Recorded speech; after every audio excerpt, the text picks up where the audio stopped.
Jadi BNN itu adalah Badan Narkotika Nasional. Kita melakukan konseling rehabilitasi. Misalnya mau tanya-tanya tentang rehabilitasi juga bisa cari informasi di sini. Kalau program pasca rehab itu sebenarnya kan mereka sudah selesai program, kemudian kita lakukan yang namanya pemantauan kondisi.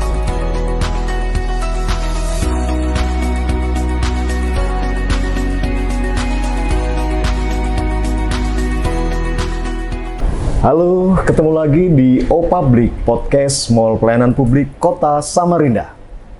Yang belum subscribe, silahkan subscribe. Dan jangan lupa nyalakan notif lonceng untuk mengikuti informasi pelayanan publik di Kota Samarinda. Dan pada hari ini, kita akan berbincang-bincang, ngobrol panjang tentang Badan Narkotika Nasional. Dan bersama kita sudah hadir Bapak Muhammad Irsyad Purkoni Eshum, dan beliau merupakan konselor dari Badan Narkotika Nasional Kota Samarinda. Selamat datang Bapak Irsyad. Kita panggilnya Pak Irsyad apa Pak Purkoni nih? Irsyad boleh. Pak Irsyad boleh ya, oke. Kita ngobrol santai saja nih Pak tentang BNN keberadaannya di Kota Samarinda. Kita mulai dari sebenarnya BNN itu apa sih Pak? Apa badan yang dibentuk oleh apa gitu? Oke. Baik, terima kasih atas undangannya sehingga BNN bisa diberi kesempatan untuk berbagi atau sharing informasi tentang apa itu BNN. Tapi sebelumnya kita ucapkan HUT untuk pemerintah Kota Samarinda ke-63 dan untuk Pemkot yang ke-355 ya. Kayak luar biasa ya. Dan apa itu BNN gitu ya. Jadi BNN itu adalah Badan Narkotika Nasional yang diberikan amanah oleh negara sebagai stakeholder untuk menanggulangi salah satunya penyalahgunaan narkoba, peredaran gelap narkoba, dan segala jenis narkoba yang beredar di Samarinda. Gitu. Dan untuk tagline atau program utamanya yaitu P4GN, yaitu P4GN itu pencegahan, pemberantasan penyalahgunaan dan peredaran gelap narkoba gitu ya. Jadi yang gelap-gelap ya Pak? Yang gelap. Karena narkoba itu kan sebenarnya masih bisa digunakan untuk keperluan medis gitu kan. Medis Pak. Makanya yang gelap-gelap ini yang salah satu tugas BNN untuk melakukan pemberantasan. Gitu kan. Itu kurang lebih BNN. Sambil santai kita minum dulu Pak. Oke.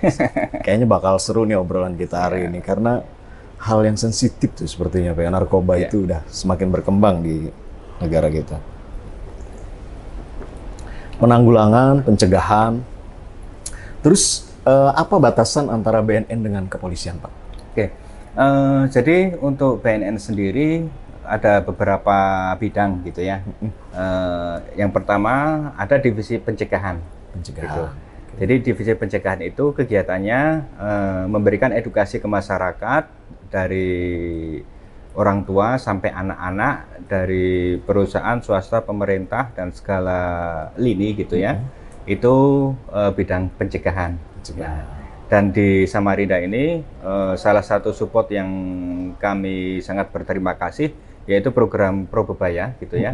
Karena dengan adanya program itu beberapa kelurahan itu sangat konsen untuk melakukan kegiatan penyuluhan sosialisasi gitu. Itu dengan Probebaya ini salah satunya. Itu di kelurahan mana itu Pak? Ada banyak kelurahan yang sudah support dan membuat kegiatan. Itu salah satunya di kelurahan di sini Sidodadi, ya. Kemudian Dadi Mulia, kemudian kelurahan Bandara, kemudian Pelita, dan banyak lagi kelurahan sampai di Sambutan pun mereka mengalokasikan kegiatannya untuk BNN dalam hal sosialisasi, pencegahan dan sebagainya. Penyuluhan gitu. Yang pertama itu pencegahan, yang kedua ada namanya seksi rehabilitasi. Itu yang salah satunya yang kami sering berada di MPP ini. Kegiatannya kurang lebih untuk rehabilitasi, kita melakukan upaya untuk membantu masyarakat Kota Samarinda dan sekitarnya sebagai penyalahguna narkoba, kita membantu untuk rehabilitasinya. Rehabilitasi. Oke. Kemudian yang ketiga itu ada seksi pemberantasan. Nah, seksi pemberantasan itu yang kurang lebih sama kewenangannya dengan di Polres, Polsek gitu ya. Juga bisa melakukan penindakan. Misalnya ada laporan yang masuk ke call center BNN Kota Samarinda, biasanya langsung kita respon dan ada tim dari pemberantasan langsung ke lapangan biasanya. Itu bersamaan dengan kepolisian atau BNN turun sendiri, Pak? Nah, BNN itu ada polisi juga. Oh gitu ya. gitu. Jadi kepala kami, Kombes Pol Wiwin, beliau polisi kan. Kemudian yang tim dari pemberantasan itu dari polisi semua. Gitu. Oh gitu. Jadi ada 3, pencegahan, rehabilitasi, dan pemberantasan. Satu lagi umum gitu kan untuk mengatur administrasi dan sebagainya. Itu secara garis besar. Emang selain ada dari laporan masyarakat, secara kasat mata itu para pengguna itu bisa kelihatan nggak sih, Pak? Untuk pengguna berat itu secara kasat mata sih, yang orang sudah teredukasi, yang sudah ngerti, yang sudah pernah ketemu mungkin bisa mengasumsikan gitu. Ini ciri-cirinya itu pengguna gitu kan. Tetapi untuk pengguna yang dia tidak teratur pakai atau rekreasional, nggak kelihatan gitu kan. Gitu. Jadi kita nggak ngerti misalnya kita nongkrong nih sama teman kita, badannya seger-seger gitu kan, kelihatan gagah, kelihatan cantik gitu misalnya. Tetapi karena nggak kelihatan gitu kan. Jadi dia pemakai mungkin bisa mengatur pemakaiannya gitu kan. Gitu. Jadi walaupun petugas yang sudah diedukasi itu dapat menyimpulkan ini pengguna nih, tapi kalau tidak ada laporan itu tidak bisa dilakukan tindakan gitu ya, Pak? Ya, untuk mengetahui dia pengguna atau tidak itu selain dengan kalau kasat mata kan butuh bukti khusus gitu kan. Nah, yang bisa dilakukan salah satunya dengan screening tes urin. Nah, itu kan itu sudah pastilah gitu kan. Baru diperdalam dengan kita lakukan asesmen untuk lanjutannya begitu. Kalau seandainya ada laporan di masyarakat nih, Pak, penggunaan, kemudian BNN turun. Itu memang harus ada bukti yang menyatakan bahwa memang narkoba sedang dipakai gitu. Untuk pengguna? Iya. Oke. Misalnya ada laporan dari masyarakat, ada pengguna yang lapor ke BNN, kita lakukan, ada namanya program dari BNN itu SIL namanya. Jadi screening intervensi lapangan itu adalah tindakan visioner yang dari BNN itu ya. Jadi mereka biar nggak takut, nah kami yang datang ke situ. Pendekatan lah. Pendekatan. Karena banyak ini warga Samarinda ini yang lapor ke BNN, keluarganya, adiknya atau kakaknya atau bahkan suaminya atau istrinya pakai, tapi kan nggak mau untuk rehab. Nah, salah satu upaya yang memudahkan masyarakat dan menghindari ketakutan, nah kita yang datang ke situ. Nah, salah satunya kita lakukan screening tadi, kita tanya-tanya apa aja yang digunakan misalnya, terus kalau misalnya masih agak defense nih, menolak ini kan ya, kita lakukan upaya-upaya lain, misalnya kita tanya-tanya kembali atau kita lakukan screening tes urin juga gitu. Kan, sebagai bukti. Jadi tahapannya laporan dulu nih, Pak. Laporan dulu ya. Dari keluarga lah ya, orang-orang terdekat pengguna. Kemudian screening dari BNN, baru bisa disimpulkan akan dilakukan rehabilitasi. Betul. Jadi setelah kita dapat laporan, kita tindak lanjuti ke rumahnya, gitu. Nah, terus kita lakukan screening. Baru dari hasil screening itu menentukan apakah dia rawat jalan atau rawat inap, atau ada gangguan lain. Kalau ada gangguan lain, kita rujuk ke misalnya ke rumah sakit jiwa atau husada gitu. Gitu, paling puncak. Tapi seandainya ada kesadaran dari keluarga dan pengguna untuk rehab gitu, Pak, itu datangnya kemana itu? Nah, untuk masyarakat yang punya kesadaran misalnya pengen sembuh nih gitu kan, dan berani gitu kan, nah bisa datang ke MPP juga bisa, ke lantai 3. Gitu kan, nanti izin ke security di bawah misalnya, ngerti kok, misalnya diantarkan ke atas atau ambil antrian biasanya, nah bisa konsultasi ke MPP di sini atau langsung ke BNN Kota Samarinda Jalan Anggur, Jalan 51. Jadi nggak langsung ke klinik perawatan ya, Pak? Di tempat kami kan ada namanya klinik Pratama. Oh gitu. Nah, itu yang di Anggur. Jadi di situ merujuk untuk ke klinik yang lebih besar. Misalnya hasil screeningnya menunjukkan bahwa dia pengguna berat. Nah, dari BNNK atau klinik Pratama kita itu bisa merujuk ke tempat lain. Misalnya ke Tanah Merah, misalnya dia pengguna parah atau butuh perlakuan khusus, nah kita rujuk ke Balai Rehab Tanah Merah gitu. Oh gitu. Emang kalau balai rehabilitasi itu di mana aja sih Pak di Samarinda ini? Samarinda ya. Kalau untuk rehabilitasi itu sebenarnya di Samarinda itu masih butuh banyak tempat rehabilitasi karena mengingat angka penggunanya juga tinggi gitu kan.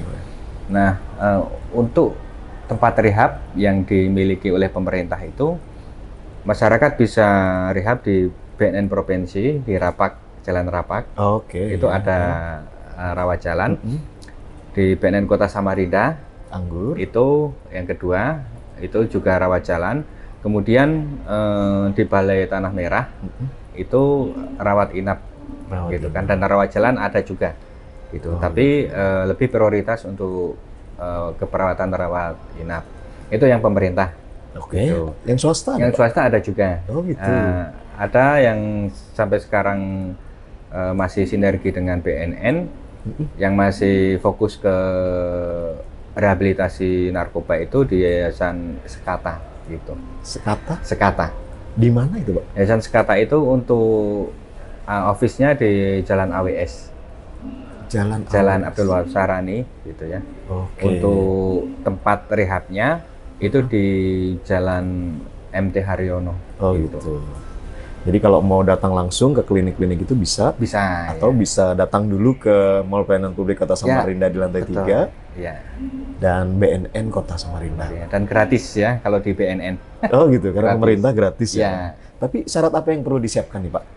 Untuk syarat yang harus disiapkan itu cukup mudah gitu ya. Untuk program rawat jalan hanya mereka bawa KTP aja, misalnya memiliki KTP kan. KTP kota. Kalau yang di bawah umur, itu pakai KK gitu kan.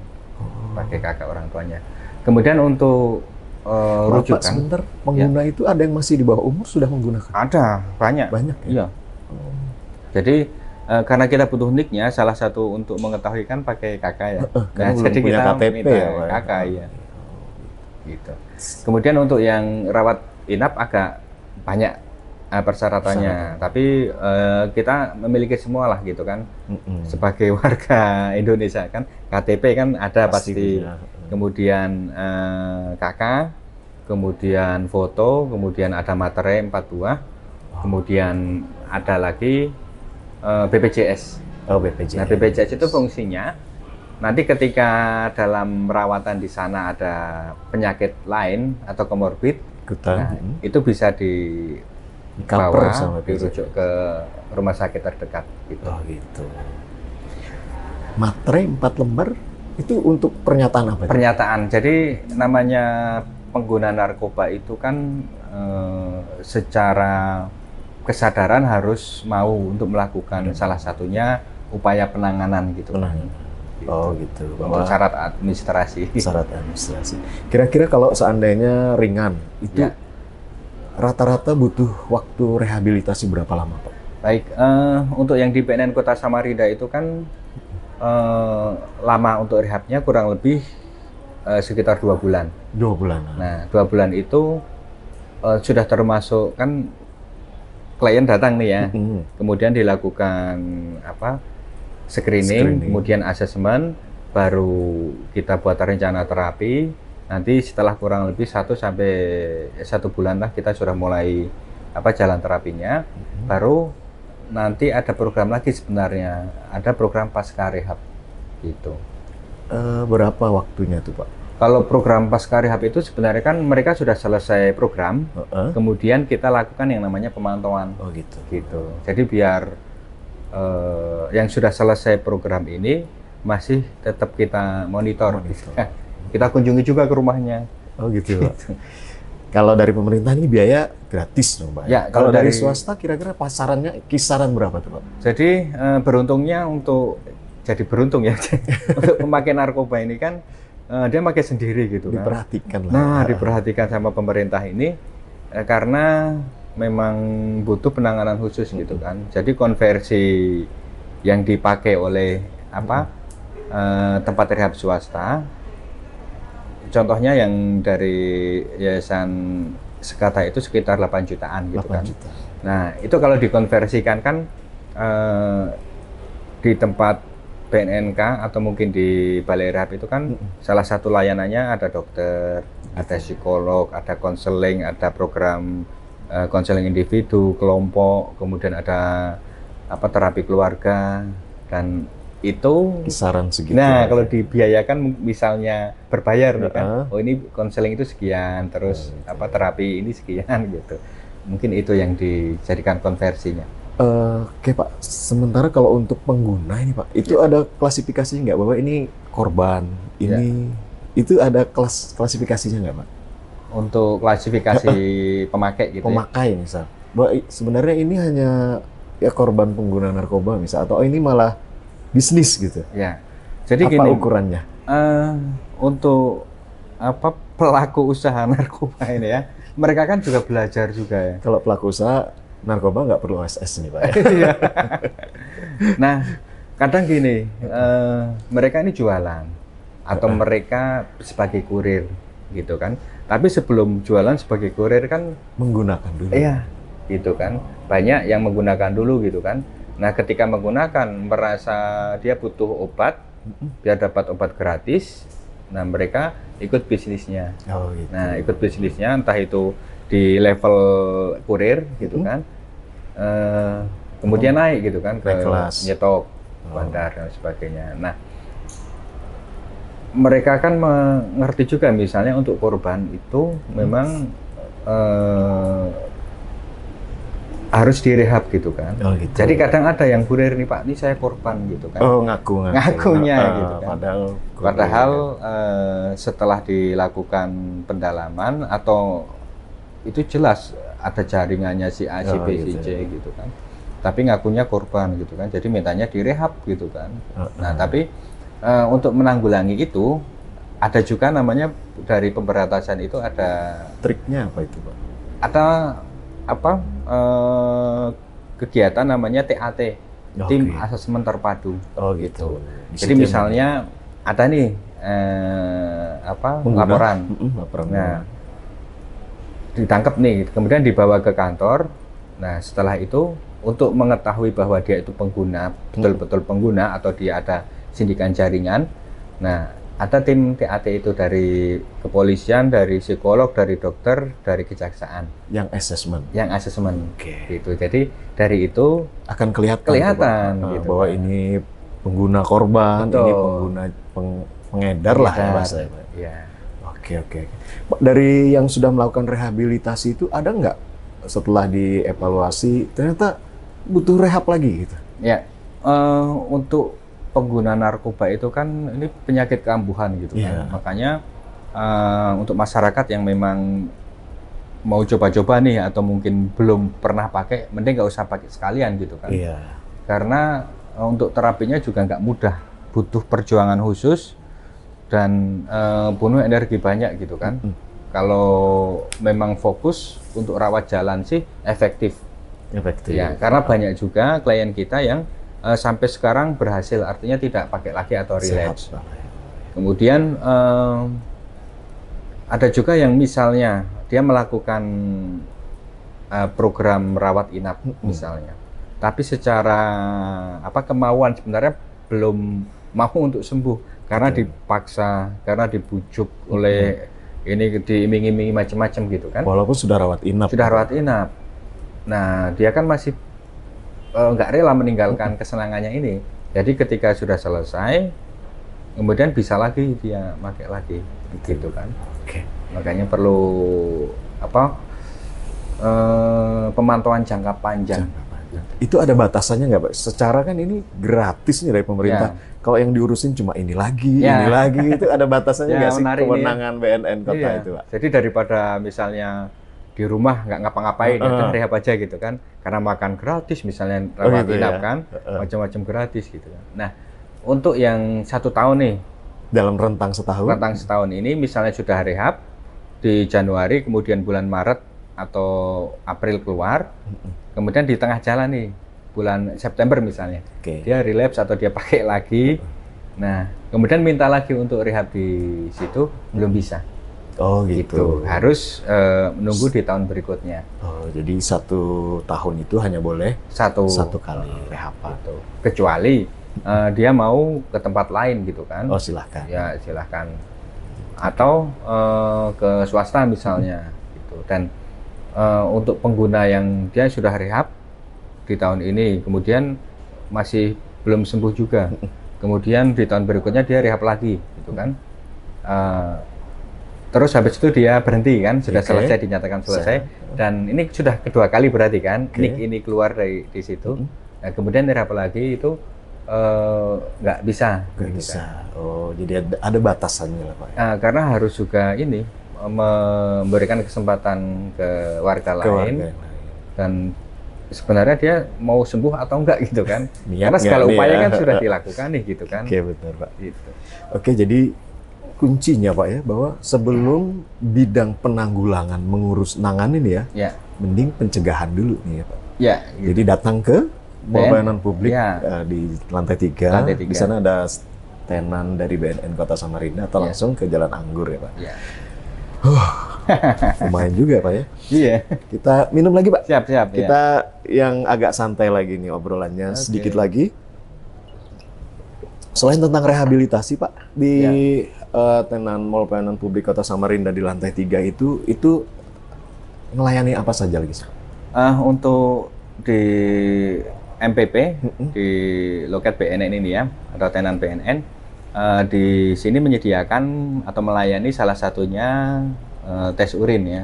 Jadi tes urin untuk keperluan misalnya sekolah atau memperpanjang kontrak pekerjaan atau mungkin naik jabatan kan ada juga, atau daftar caleg kan biasanya kan itu juga sebagai syarat, itu juga bisa dilakukan di sini gitu kan, atau di BNN Kota Samarinda. Kalau di sini untuk BNNK itu dari Senin sampai Rabu. Oh, ada Kamis dan Jumatnya Pak? Kamis dan Jumatnya untuk petugas dari BNN provinsi. Tapi yang dilakukan sama kurang lebih sama. Kemudian untuk jamnya, untuk di MPP ini jam 8.30 sampai kita jam 3 gitu kan. Oh, jam 3. Dan selain tes urin, yang kedua adalah kita melakukan konseling rehabilitasi. Misalnya mau tanya-tanya tentang rehabilitasi, juga bisa cari informasi di sini. Atau yang ketiga, untuk program BNN yang lain itu bisa juga misalnya tanya-tanya di sini, karena banyak program BNN banyak ini. Ya. Banyak, ada, kita punya aplikasi namanya Sipesut. Sipesut itu tentang apa itu Pak? Seluruh program, seluruh informasi tentang BNNK Samarinda dan informasi tentang narkoba bisa di-download secara gratis di Play Store. Namanya Sipesut. Itu di situ sudah include semua. Oh, di situ informasi lengkap. Di Sipesut ya. Kemudian untuk platform yang kita pakai, kita memiliki IG Info BNN Kota Samarinda. Itu bisa di-follow, banyak informasinya. Kemudian ada juga klinik Pratama BNNK Samarinda yang khusus untuk rehab gitu kan. Saya butuh surat anti bebas narkoba. Untuk biaya yang dikeluarkan oleh masyarakat untuk pengurusan itu kurang lebih 290.000.